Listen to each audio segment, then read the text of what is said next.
Dios te bendiga.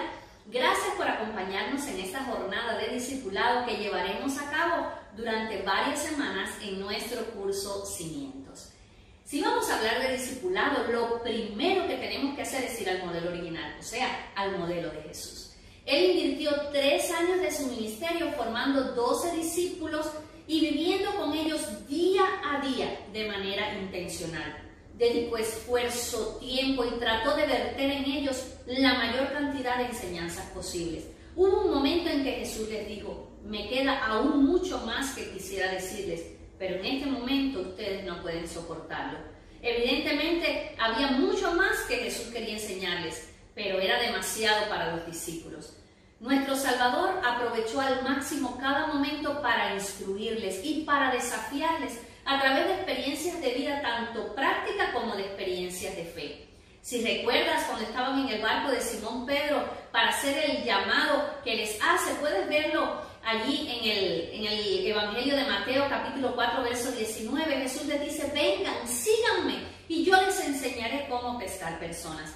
Pero por su parte, Juan capítulo 15 verso 5 nos enseña que cuando estaban en el viñedo, Jesús no dudó en tomar y aprovechar esta oportunidad para decirles: ciertamente yo soy la vid y ustedes son las ramas.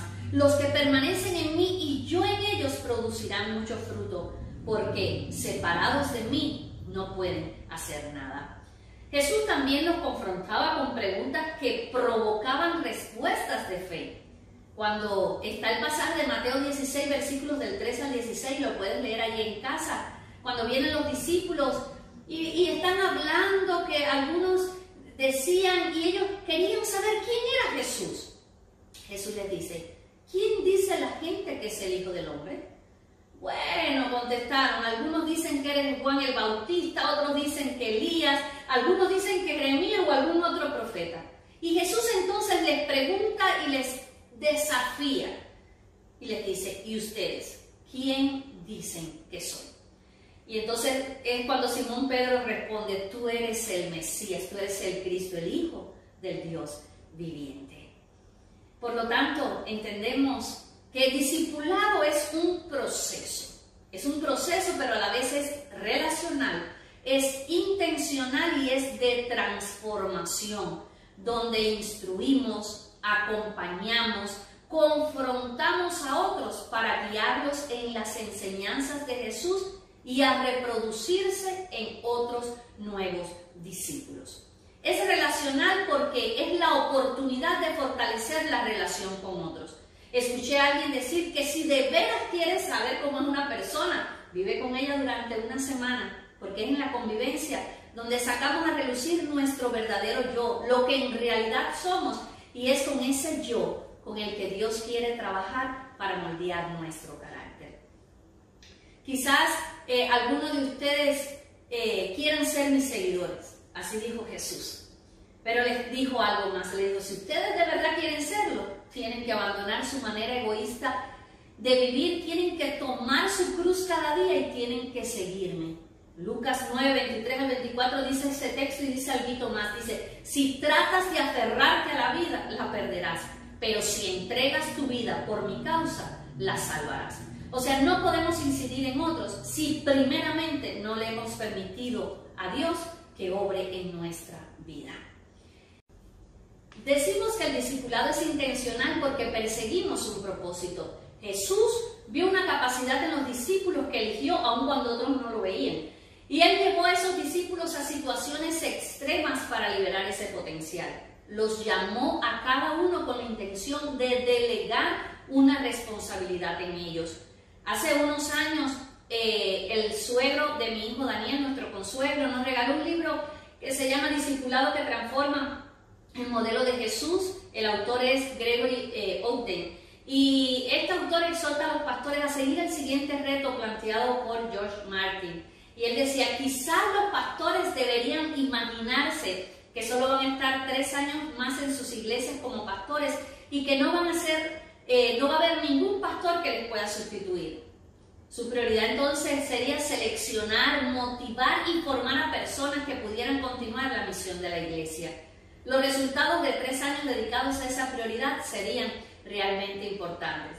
Porque si te das cuenta, eso fue lo que precisamente hizo Jesús. Entonces, ¿qué tal si asumimos este reto e invertimos tiempo y esfuerzo en otros que puedan continuar la obra? Decimos que el discipulado es de transformación porque el cambio no ocurre al instante, sino que se da en la medida que le permitimos al Espíritu Santo obrar en nuestra vida y que ponemos por obra las enseñanzas bíblicas que recibimos. Cuando tú y yo venimos a Cristo, lo hacemos trayendo muchas ideas erróneas y esas ideas necesitan ser cambiadas por nuevos conceptos del reino de Dios. Constantemente se le escuchaba a Jesús decir: oísteis que fue dicho, pero yo os digo. O sea, tiene que haber menos de mí y tiene que haber más de Jesús en mi vida. En unos momentos antes de Jesús regresar a su Padre, comisionó a sus discípulos, y usted conoce bien clara la comisión que aparece en Mateo 28, versículos del 19 al 20, que dice: por tanto, id y haced discípulos a todas las naciones, bautizándolos en el nombre del Padre y del Hijo y del Espíritu Santo, enseñándoles que guarden todas las cosas que os he mandado, y he aquí, yo estoy con vosotros todos los días y hasta el fin del mundo. Cimientos es un curso de discipulado diseñado con el propósito de instruir a nuevos creyentes con el fin de afianzarlos en la palabra de Dios y crear cimientos sólidos en su vida cristiana, para que luego ellos puedan reproducirse y formar a su vez nuevos discípulos. Tal vez me dice: bueno, no es para mí, yo llevo mucho tiempo en la iglesia, pero tal vez necesitas refrescar todas estas cosas y todos estos conceptos y permitirle al Espíritu Santo que vez tras vez, semana tras semana, Él pueda ir perfeccionando tu propósito y tu llamado en Cristo Jesús. Las sesiones están estructuradas para un encuentro semanal por un periodo de 6 semanas y esperamos que puedas compartir con nosotros y puedas invertir tiempo en estudiar, en leer y releer cada uno de los textos bíblicos, y que puedas hacer las diferentes tareas que te vamos a dejar en cada sesión, porque sabemos que durante este tiempo el Señor quiere preparar cimientos sólidos para tu vida y para mi vida. Recuerda que si Jehová no edificare la casa, en vano trabajan los que la edifican. Es nuestro deseo como pastores que durante este curso de cimientos seas instruido, seas transformado, y que a medida que avance el programa puedas permitirle al Espíritu Santo que te toque y que renueve lo que ha puesto en ti. Dios te bendiga en gran manera.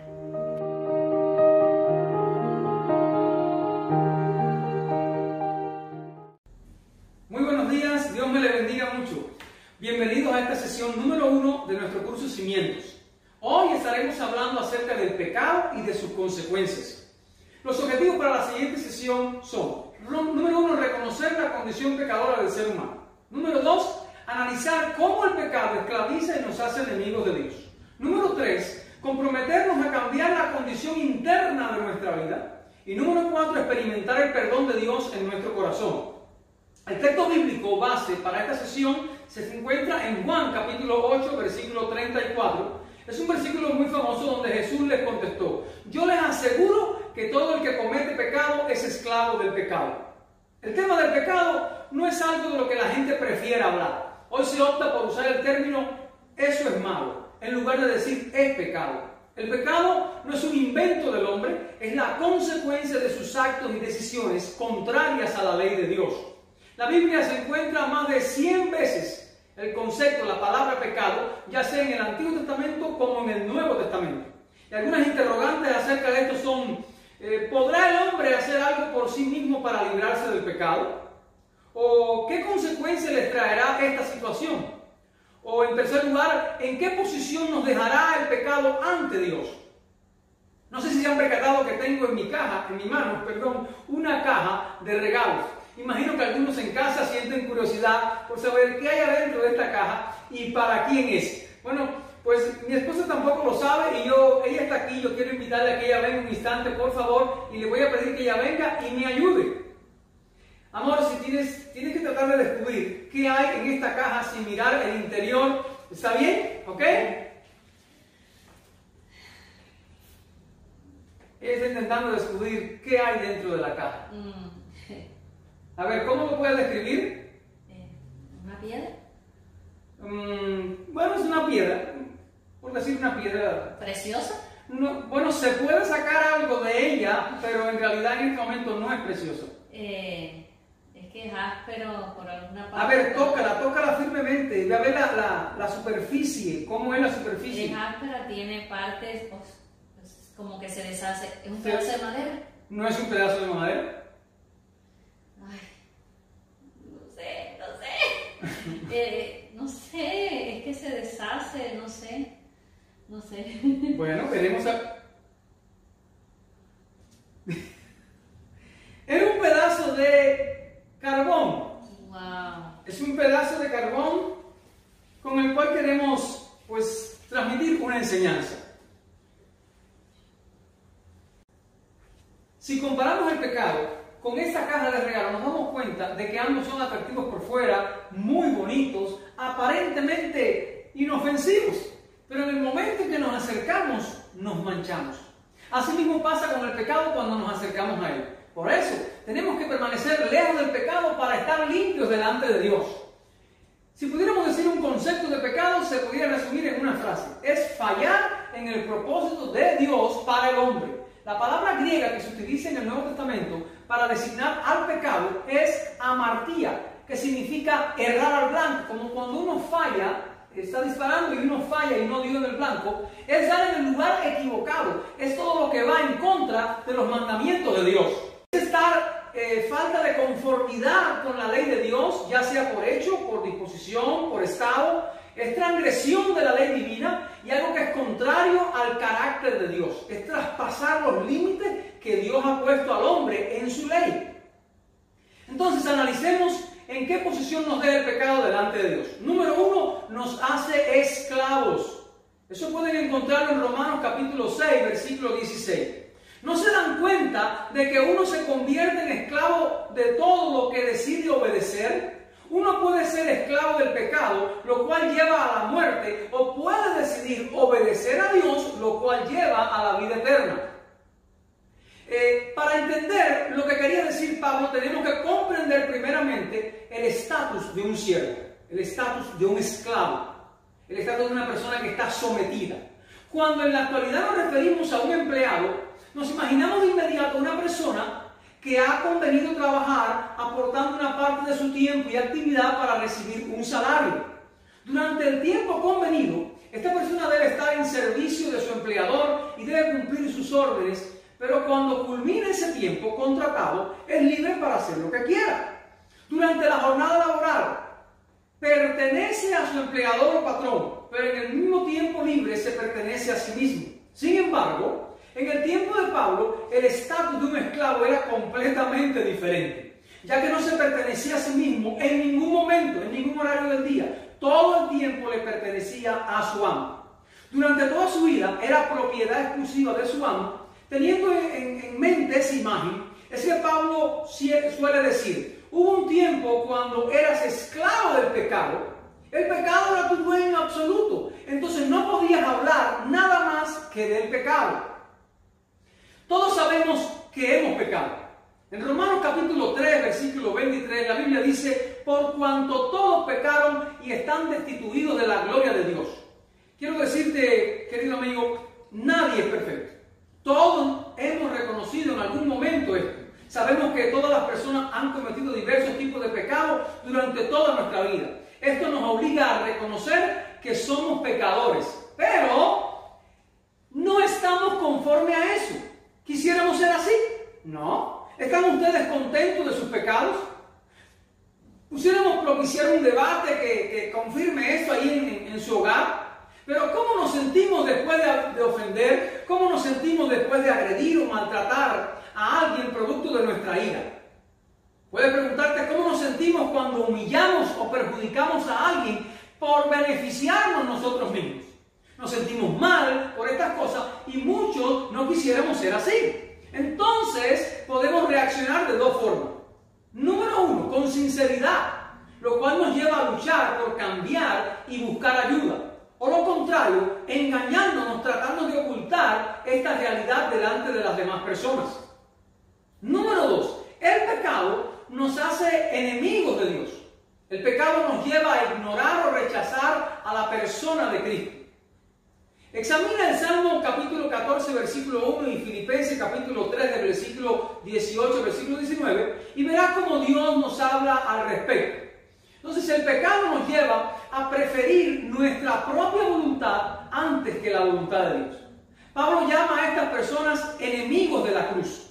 Eran aquellos que, llevando una vida inmoral, una vida viciada, rechazaban el sacrificio de Jesús y preferían continuar con su vida en la misma condición. El apóstol Santiago expresó que la amistad del mundo es enemistad con Dios. El pecado nos lleva a actitudes que agreden y violan su voluntad.